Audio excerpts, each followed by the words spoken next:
How did a country with the world's largest oil reserves become the center of sanctions, migration, and war threats? And what role did the United States play? Was U.S. policy toward Venezuela about democracy or about oil? Why is Venezuela back in global headlines, and how did decades of U.S. policy lead to this moment? The story didn't start with airstrikes, it started decades ago.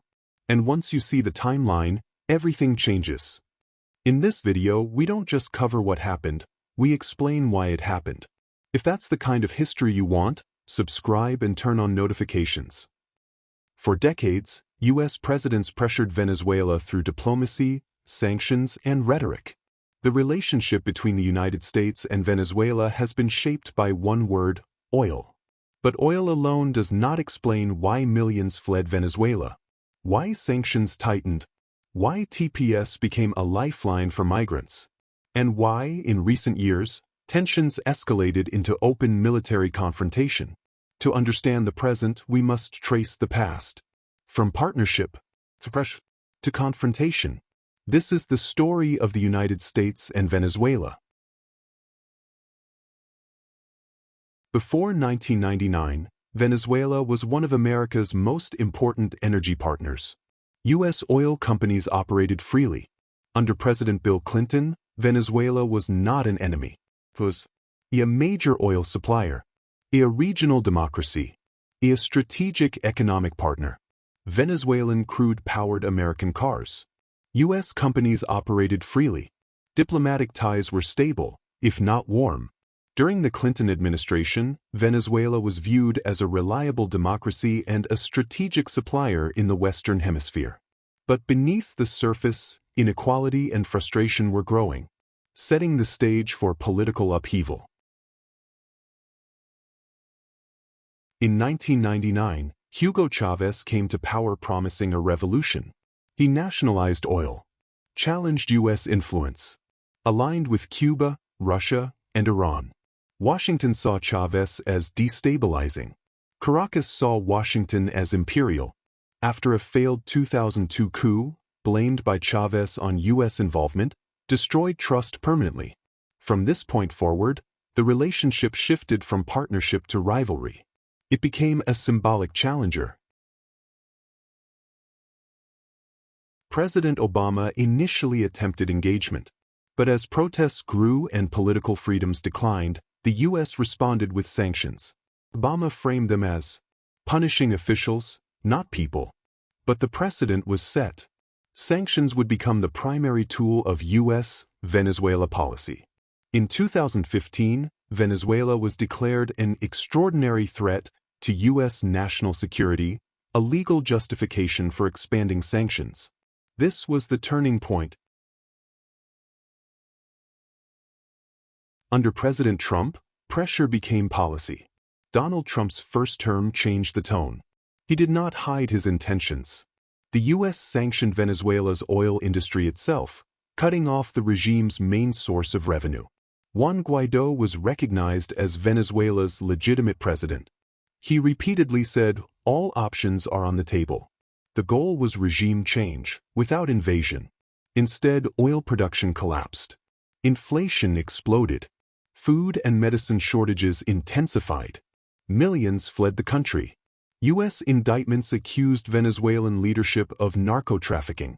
While no arrest occurred, the idea of removing leadership, by force if necessary, entered mainstream discussion. This is where the seeds of today's moment were planted. As pressure mounted, Venezuelans fled by the millions. The U.S. faced a humanitarian reality. Under President Biden, temporary protected status, TPS, was granted. TPS allowed Venezuelans to stay legally, work legally, avoid deportation. It acknowledged a simple truth. TPS did not endorse Maduro. Venezuela was unsafe to return to.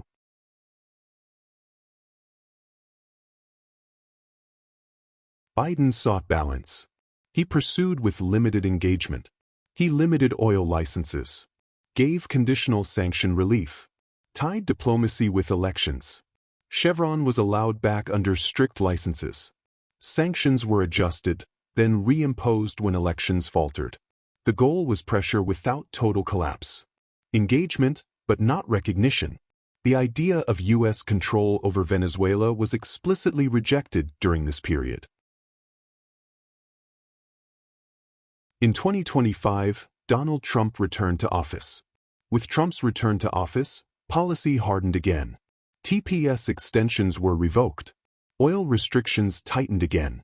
Naval enforcement and military posture intensified. Venezuelan officials accused the U.S. of planning arrest and occupation. Washington denied formal takeover plans. Then came the statement.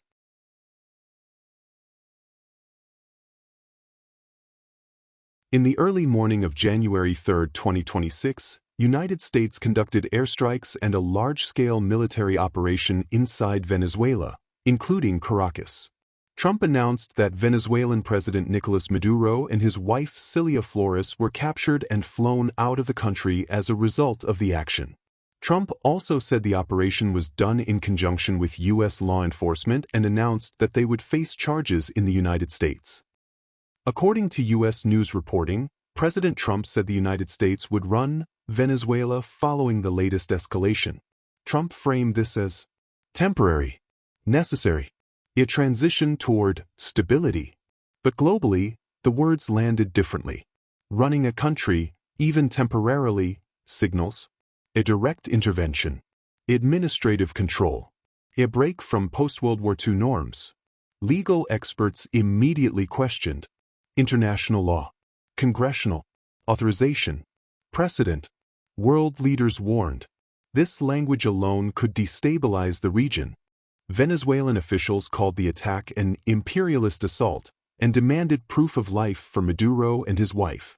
The operation drew global controversy, with some governments condemning what they called a violation of sovereignty and international law, while others expressed cautious or supportive views about removing Maduro.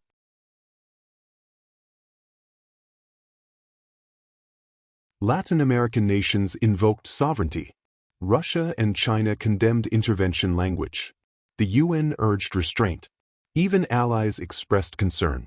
Because history shows, occupation doesn't always begin with boots. Sometimes it begins with words.